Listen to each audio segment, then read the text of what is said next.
Urea సరఫరాలో ఎందుకు gap అని ప్రశ్నిస్తున్నారు కేటీఆర్. బీఆర్ఎస్ అధికారంలోకి వస్తే యూరియా యాప్ ని బంగాళాఖాతంలో కలిపేస్తామంటున్నారు. అయితే బీఆర్ఎస్ అధికారంలో ఉన్నప్పుడు చేసిన పనులకి ప్రజలు ఆ పార్టీని ఎప్పుడో బంగాళాఖాతంలో కలిపేస్తారని కౌంటర్ ఇచ్చారు మంత్రి తుమ్మల. తెలంగాణలో యూరియా కోసం రైతులు అరిగోస పడుతున్నారన్నారు బీఆర్ఎస్ వర్కింగ్ ప్రెసిడెంట్ కేటీఆర్. తాము అధికారంలో ఉన్నప్పుడు ఆటో డ్రైవర్ కు ఫోన్ చేసినా యూరియా బస్తాలు వచ్చేవన్నారు.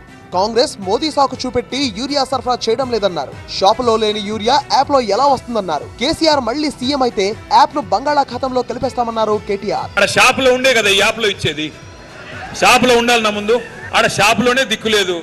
అందుకే మీ అందరికి నేను మాటిస్తా ఉన్నా, మళ్ళీ ఖమ్మం జిల్లాలో మీరు మాకు మెజారిటీ సీట్లు ఇచ్చి కేసీఆర్ గారిని ముఖ్యమంత్రి చేస్తే ఆ యాప్ ని తీసుకెళ్లి బంగాళాఖాతంలో పాడేసే బాధ్యత మాది. ఇదివరకు ఎట్లయితే కేసీఆర్ గారి టైంలో ఉండేదో, ఒక ఆటో అన్నకి ఫోన్ కొడితే మీ పొలం కాడికి వచ్చి మళ్ళీ యూరియా ఇచ్చిపోయే రోజులు మళ్ళీ తెచ్చే బాధ్యత మాది.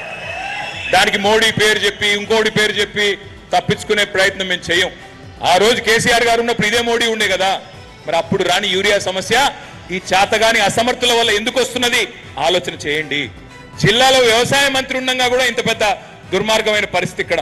కేటీఆర్ కు కౌంటర్ ఇచ్చారు మంత్రి తుమ్మల నాగేశ్వరరావు. బీఆర్ఎస్ ను ప్రజలు ఎప్పుడో బంగాళాఖాతంలో కలిపారన్నారు. యూరియా యాప్ పై బీఆర్ఎస్ అనవసర ఆందోళన సృష్టిస్తుందన్నారు మంత్రి తుమ్మల నాగేశ్వరరావు. వాళ్ళని రైతాంగం బంగాళాఖాతంలో వేశారు, వాళ్ళు వచ్చి మళ్ళీ బంగాళాఖాతంలో వేస్తారంటే అపహాస్యం అవుతుంది. రైతాంగాన్ని దృష్టిలో పెట్టుకోండి. నేను రైతు వేదికలో ప్రతి వేదిక నుంచి అడుగుతున్నా, ఏమయ్యా ఈ యాప్ మీకు సౌకర్యంగా ఉందా, మీకు ఏదైనా ఇబ్బంది ఉంటే చెప్పండి, మేము అడ్జస్ట్ చేసుకుంటామంటే లేదు సార్, ఇది వచ్చిన కాడ నుంచి మేము సుఖంగా ఉన్నాం, అధికారం పోయిన వాళ్ళకే కడుపుబ్బు ఉంది తప్ప మాకు కడుపుబ్బు లేదు, మాకు కడుపు నిండా వస్తుంది. వాళ్ళు ఎప్పుడు కూడా 6 లక్షలు 7 లక్షల మెట్రిక్ టన్నుల కంటే ఎక్కువ ఇలా. నేను ఈ 3 సంవత్సరాలు కూడా 10 లక్షలు ఇస్తున్నాను. ఇక భూమి అంతే ఉంటుంది కదండి తెలంగాణ రాష్ట్రంలో, అదే వ్యవసాయం కదండి. మరి వాళ్ళు ఉన్నప్పుడు 7 లక్షలు ఇచ్చినప్పుడు నేను 10 లక్షలు ఇస్తే తక్కువ ఇచ్చినట్టే ఎక్కువ ఇచ్చినట్ట. రైతుల ప్రయోజనాల కోసమే యూరియా బుకింగ్ వ్యవస్థను అమలు చేస్తున్నామన్నారు. వానాకాలంలో ఇప్పటి వరకు 11.71 లక్షల మంది రైతులు యాప్ ద్వారా యూరియా బుక్ చేసుకున్నారన్నారు. 38.62 లక్షల యూరియా సంచులు బుక్ అయ్యాయన్నారు.